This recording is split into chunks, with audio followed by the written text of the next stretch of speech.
सुमन। मामा रवा की होश आ गई। तोहर छोटका मामा कैसन बाड़ा?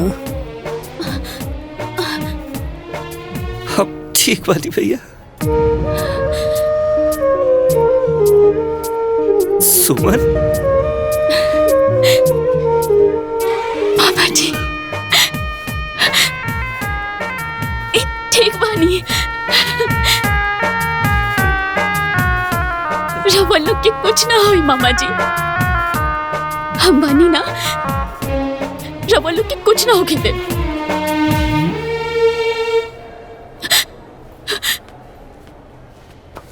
ये सब कैसे भइल मामा? बिटिया सिंपी और काजल हमारी का दोनों बेटी बहुत संकट में बाड़ी सर। का भइल का ओकनी के? ए बेटी ओकरे ससुराल वाले बड़ा दुष्ट बाड़स। ओकरे के 50 लाख रुपया मांगता है सर। हमने के बहुत कोशिश करी सर, लेकिन पैसा के व्यवस्था ना हो पालस। बहुत हाथ गोड़ जोड़नी सर यही टेंशन में हमने कहीं हालत हो गई। ना जाने हम हमार दोनों बेटी कैसा लोइए सर। हमने के बड़ा डर लगा था बेटी। क्या करी कुछ समझे में नहीं कहा ये बेटी। उन्होंने के बचा ला बेटी।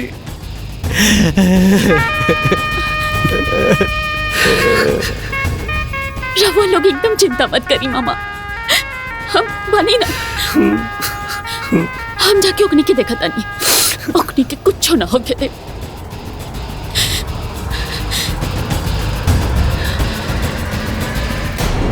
काजल, सिंपी, काजल, कहाँ बाड़ू? ई का कोनो धर्मशाला हो कि दंदाना भीतर चलाई? के बाड़ू हो तू? हाँ? हम काजल और सिंपी के बड़ बहन हैं। ओहो, आइल बाड़ू नेतागिरी करे? हाँ? अरे इतना तोहरा के फिकर बा तो 50 लाख रुपया दो। ए बुढ़िया, तोहनी के इतना नीच हो गई लसन। जौन बाप अपन बेटी दे देले ओकनी से पैसा मांगा तड़ा। का मांगा तारा सन? आखिर में वो घर से हमने के मिलने का बा? दोसर के घर लूट के आपन घर भरे में शर्म नहीं खियावत? काहे के शर्म हो? ओकनी के संपत्ति पे हमनिए के हक बा। वैसे भी हमनी के तो मुर्गी फार्म खोले के बा, ओकरा लिए पैसा तो चाहिए। टका गुंडागर्दी करबा? मर्द बाड़ा लोग तो अपन मेहनत से पैसा कमावा और मुर्गी फार्म खोला। और ना हो तो कटोरा लेकर सड़क पर बैठ जा भीख मांगे खातिर। भाषण मत दा, ठीक है? पैसा दे क्या था पैसा दा।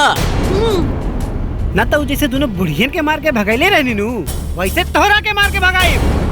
अच्छा मारब मारब, मार के भगावा लो। मार मार एक रख मार। तोड़ तो सुमित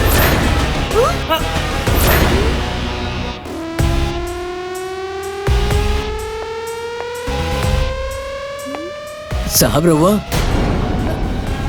अपने औकात में रहा लोग। अतहनी के जाने खातिर बता दे कि ई हमार धर्म पत्नी है। साहब हमने के माफ कर दी साहब। हमने से बहुत बड़ा गलती हो गई साहब। मैडम माफ कर दी मैडम, बहुत बड़ी गलती। मैडम माफ कर दी हमने के। अब हमने से बहुत बड़ा गलती हो गई साहब। अच्छा ठीक बा, खड़ा हो जा लोग। अगर हम एक फोन करती ना तब महिला उत्पीड़न के केस में तहनी के सारा जीवन चक्की पिसत पिसत पिसा जाए। ना साहब, हमने के माफ कर दी। हमने से बहुत बड़ी गलती हो गई बा साहब। हमार बेटा लोगन के माफ कर दी साहब, माफ कर दी। हाथ जोड़तानी साहब, हाथ जोड़तानी। सर हमने के माफ कर दी। हमने के स्वार्थी हो गए रहनी सर। सर हमनी के को रुपया ना चाहिए सर। हमनी के माफ कर दी, हमनी से बहुत बड़ा गलती हो गई। उ लोगन के हम लक्ष्मी बना के पूजब सर। हमनी के को पैसा ना चाहिए मैडम। हमनी बहुत स्वार्थी हो गए रहनी जा। हाँ। मैडम हमनी के को पैसा ना चाहिए। हाँ। हमनी के कुछ ना चाहिए। माफ कर दे जा ना। हमनी के। तोहरा लोगन के मदद के जरूरत तब बा। ए जी 50 लाख रुपए के चेक काट के दे दी। ठीक बा सुमन। ए बाबूनी, हम कहने ना हमने के पैसा ना चाहिए, बस हमने के माफ कर दो। ना चाहिए। माफ कर दो। माँ जी, हम ही पैसा बड़ बहन होखला के नाते अपना छोट बहनोई लोग के देता नहीं। अब ये लोग अपना जीवन में अच्छा रास्ता अपनाई, अच्छा काम करी और आगे बढ़ी। अब हमरा दोनों बहन के बुला दी लोग। हे बेटा हाँ, बुलाओ। बुला के लाओ तनी। बुलाओ।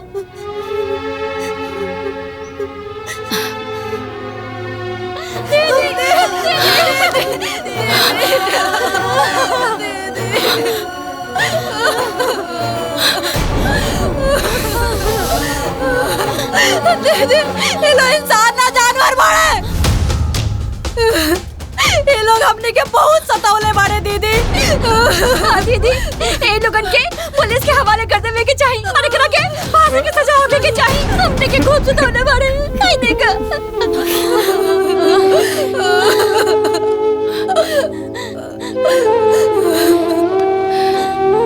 ये लोग अब अपन गलती खातिर शर्मिंदा बाड़न लोग।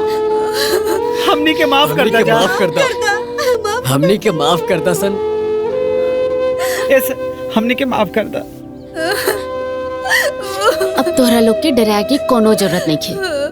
हमें को बड़ बहन होके के नाते अपना और अपना पति की तरफ से 50 लाख रुपया दे रहल बानी, ताकि ये लोग आगे बढ़े, जीवन में कुछ करे। ए जी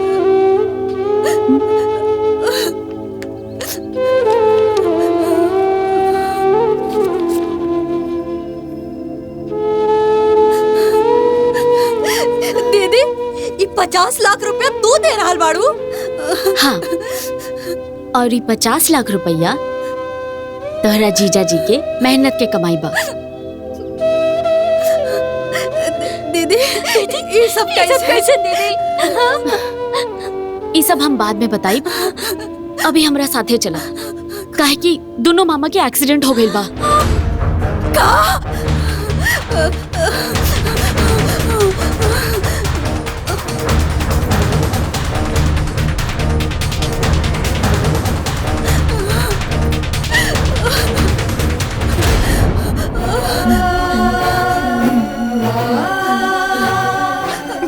भाई, भाई, अरे हमारी बिटिया। अरे बिटिया, तोनी के देखे खातिर हमर आँख तरस गइल रहे। कैसे नालत तोनी के मन गइल दादा। अरे हमारी बिटिया, तू ठीक बाड़ू ना?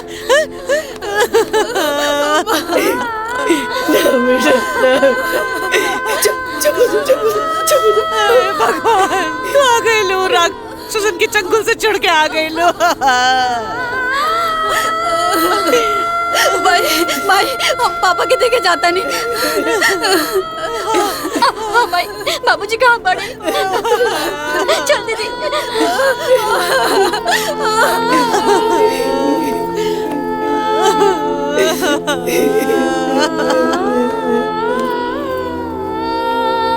मामी,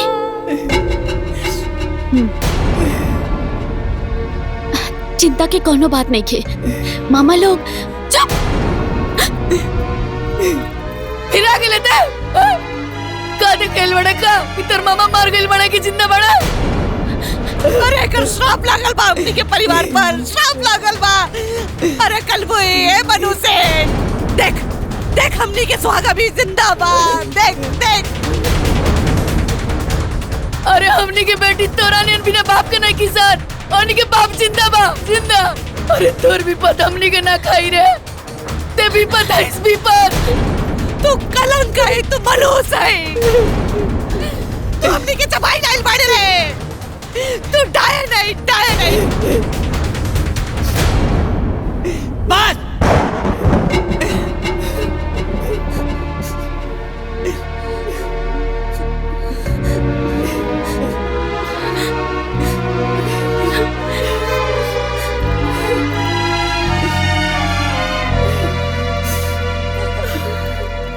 अब कितना बोलबू सरे के? अरे दुष्ट औरत, ई आज जौन भी हमनी के बैल वाला सब तो हनी के कुकर्म के फल। अरे बिना माई बाप के बेटी के तोरी के रोआ रोआ के मुआ डाला सर रे, मत मुआवा सर रे। अरे कल ही आज हमनी के जिंदा है सर ना, कर दे ना।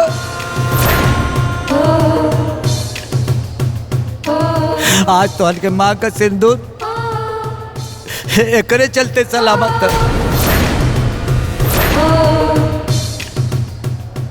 अरे कुतिया, पूरा अस्पताल का खर्चा ये उठो ले बिया। हाँ भाई, अगर हमने के तोहरा सामने सही सलामत खड़ा बानी जा, ये सब दीदी के वजह से। हाँ, दीदी सही कहा तड़ी। ये 50 लाख रुपए ले जाके दिहली हम आई। अब तेकरा के बकस तलो, अब तेकरा के रोआवल छोड़ तलो।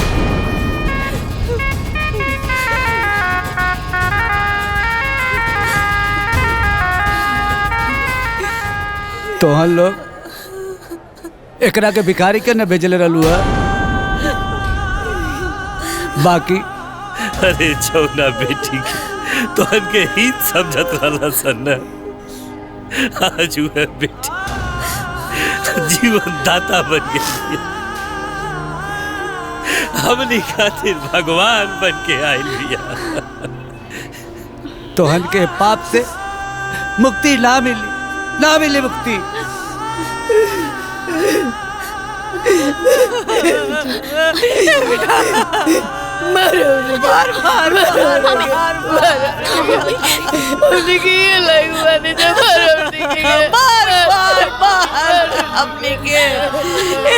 सजा हमने के खातिर बहुत कम। बार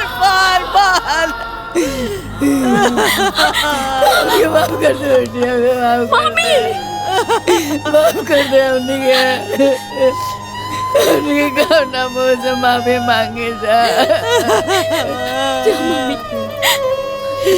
हमने के तोरा कितना दुख देनी, तोरा पे कितना अत्याचार कैनी।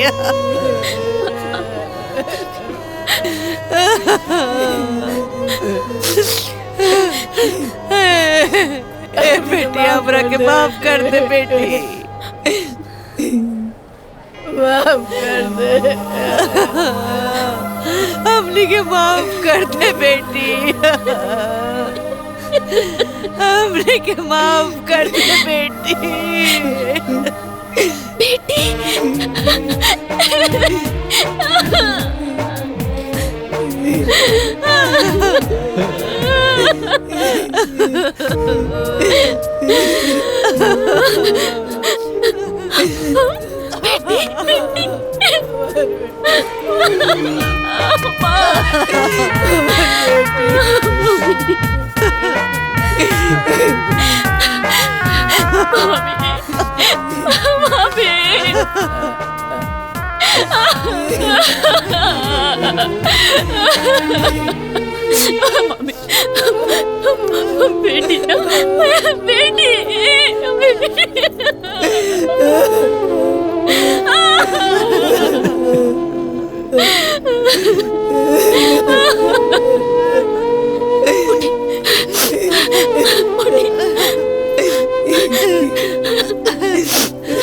बिटिया, तो हमारी बिटिया है।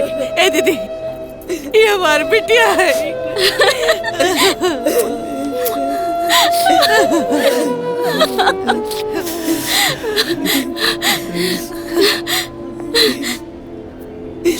ए बेटी, तारा के तम देख लेनी, पर तमाची कहाँ पड़े। प्रणाम मामी जी।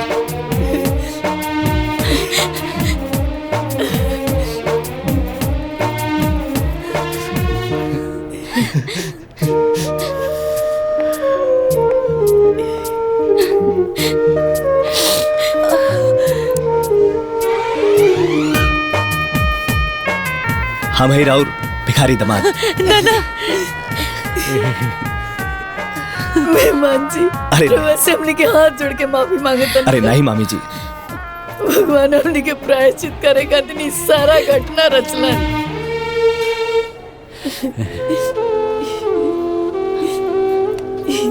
तू तो अपना फर्ज निभा ले लो, बाकी हमनी के फर्ज अभी बाकी बा। हमनी के तू दोनों जाने के अपना घर से विदा करब चाहता है। बिल्कुल सही कहता नहीं मामी जी, ये तो हमने के सौभाग्य की बात हुई।